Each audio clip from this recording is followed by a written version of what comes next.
When I got home that afternoon, I heard laughter, not the kind that warms a house, but the kind that doesn't belong. I froze in the hallway, clutching my purse. Someone was laughing inside my living room. I walked slowly toward the sound, each step echoing on the wooden floor I'd polished with my own hands for decades. Then I saw her, Nadia, my daughter-in-law, standing near the big window, gesturing toward the yard like a tour guide. Beside her stood a man in a gray suit, holding a notepad and taking photos with his phone. "The house gets beautiful light in the morning," Nadia said, smiling as if she owned the place. "Original finishings, vintage ceilings. It's a gem." The man nodded, impressed. "And how much are you asking?" he asked. $4.8 million, she said easily. The exact market value. The same number that appeared only in my private papers. My heart pounded so hard I could feel it in my wrists. When her eyes met mine, she froze, but only for a second. Then came the smile, practiced and poisonous. "Oh, Mother. I didn't hear you come in." "Apparently," I replied. The man extended a hand. "Good afternoon, ma'am. I'm Engineer Matthews. I came to see the property." "The property?" I repeated. "You mean my property?" Nadia laughed nervously. "I just thought we could explore our options, Mother. You've lived your life, maybe it's time to downsize." The silence that followed could have cracked glass. "You've lived your life," she said again, softer, almost sweetly. Something ancient woke inside me. I took a slow breath. "And you," I said, "have just started ruining yours." Her face went pale. The man mumbled an apology, packed his notes, and practically ran out the door. The sound of it closing was like a final verdict. Nadia turned to me, shaking. "How dare you humiliate me like that?" I was trying to help. "Help?" I said calmly. "You live under my roof. You eat my food. And now you try to sell what doesn't belong to you." She stammered, speechless. I turned away, my hands trembling, not from fear, but fury contained too long. Upstairs, I locked my bedroom door and finally let the shaking spread through me. "You've lived your life," she had said. Those words burned behind my eyes. She didn't know whose house she was standing in, or what I was still capable of. That night, as I sat in the dark, I realized something chilling. Nadia hadn't made a mistake. She had made a plan. I didn't sleep that night. Every creak in the floor, every whisper of wind outside, felt like the house itself reminding me why I could never let it go. That woman thought this place was just walls and windows. She had no idea what they cost me. My name is Margaret Lane, 68 years old, retired architect, widow, and mother of one. But long before the gray hair and sleepless nights, I was just a stubborn woman with a pencil, a dream, and not a cent to spare. It was 1992 when my husband, Henry, and I found the land, a muddy, uneven lot on the outskirts of Charleston.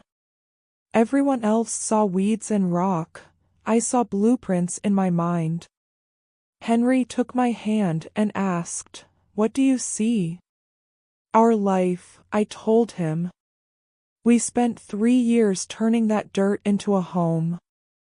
When the money ran out, I learned to mix cement, haul bricks, and hammer beams myself."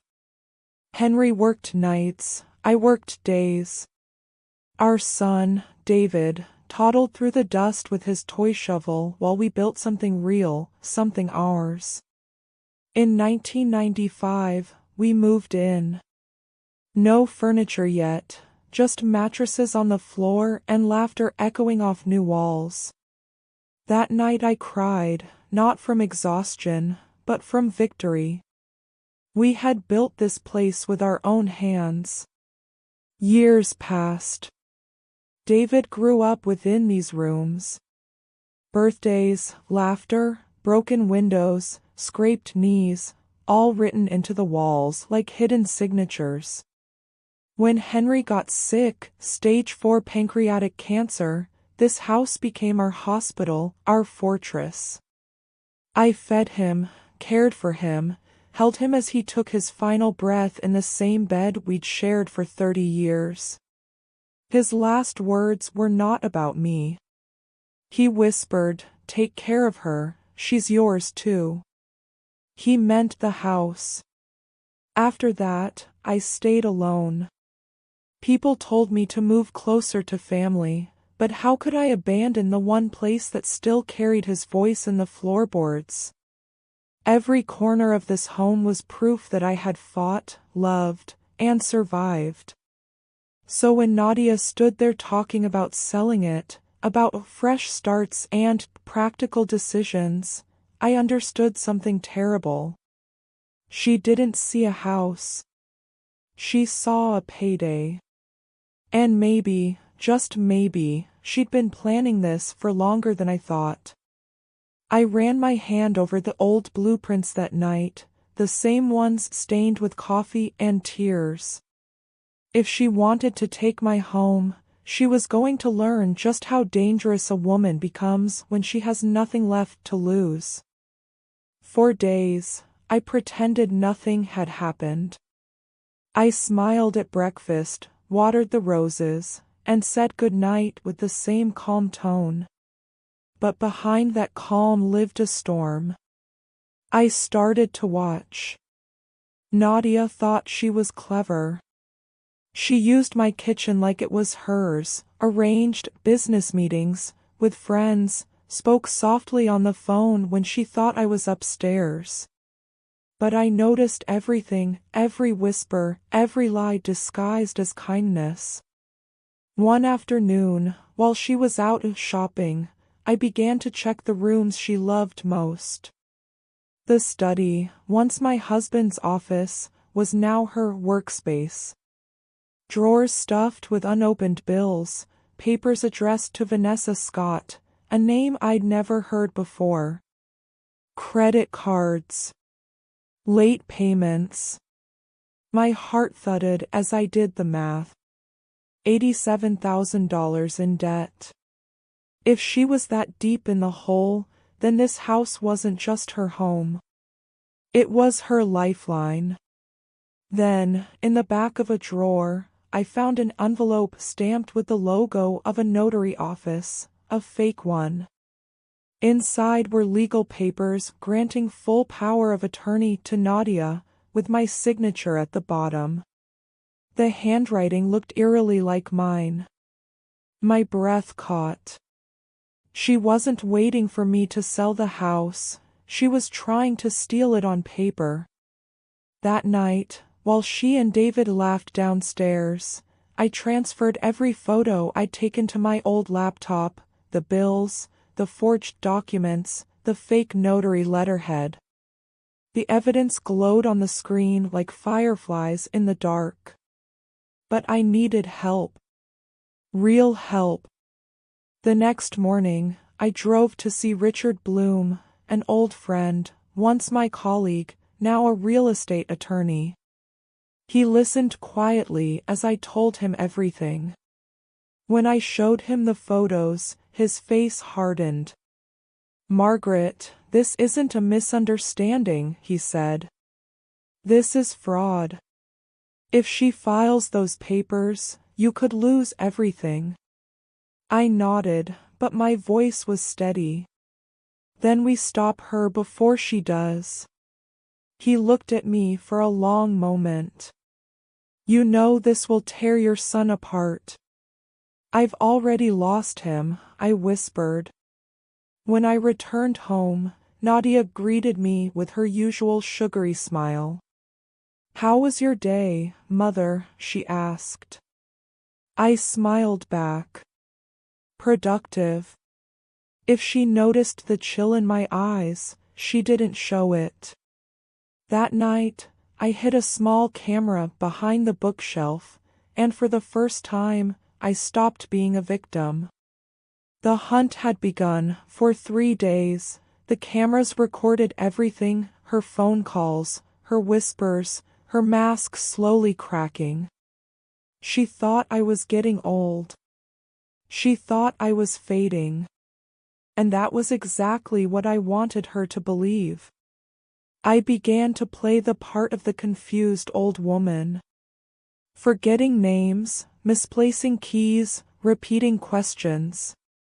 Oh, I'm so forgetful lately, I'd say, smiling weakly. Every mistake made her bolder. Every lie brought her closer to the trap. Then one afternoon, she finally took the bait. Mother, Nadia said sweetly, why don't we go to a notary tomorrow? We can make things official, that way you won't have to worry about anything anymore. I clutched her hand and smiled. Thank you, dear. You always think of me. What she didn't know was that Richard and I had already planned everything, the recorder hidden in my brooch, the real authorities waiting nearby. The next morning, we drove to a shabby office with peeling paint. Inside sat a man in a cheap suit who called himself Attorney Bell. He had the documents ready. Just sign here, Mrs. Lane, he said.